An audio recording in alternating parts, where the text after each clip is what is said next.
వ్యభిచారం చేస్తూ అక్రమ సంబంధాలు పెట్టుకున్న వాళ్ళు ఎవరు కూడా ఇక్కడ దయచేసి పాటలు పాడొద్దు, వాయిద్యాలు వాయించొద్దు, సంఘ పెద్దలుగా ఉండొద్దు.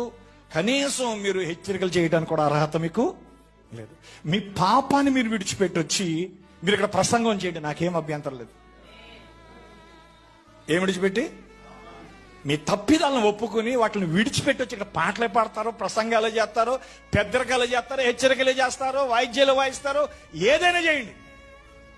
పాస్టర్కి మీకు ఏమీ తేడా లేదండి. ఎందుకనంటే పాస్టర్ గారు ఎంత పరిశుద్ధుడో మీరు అంతే పరిశుద్ధులు. పాస్టర్ గారికి ఎంత అధికారం ఉందో మీకు కూడా అంతే అధికారం ఉంది. ఎప్పుడు? మన వాక్యానుసారంగా ఉన్నప్పుడు. హల్లెలూయా. కాబట్టి నేను ప్రేమతో చెప్తున్నాను, మీరు సిగరెట్లు కాలుస్తూ, త్రాగుడు తాగుతూ, వ్యభిచారం చేస్తూ, అక్రమ సంబంధాలు పెట్టుకుని అక్రమ జీవితాలు జీవిస్తూ మీరు దేవుని మందిరంలో ప్రార్థన కూడా పుల్పిటి దగ్గరికి వచ్చేయొద్దు. ఇష్టానుసారంగా బ్రతుకుతూ,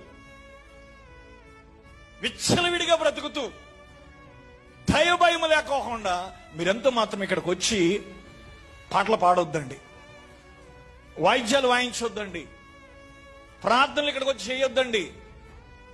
అదేంటండి పాపులు చోటు లేదండి? ఉంది పాపులు చోటు. కానీ పాపాన్ని విడిచిపెట్టుకోవడానికే మనం ఇక్కడికి వస్తున్నాం. పాపాలు ఒప్పుకోవడానికి మనం ఇక్కడికి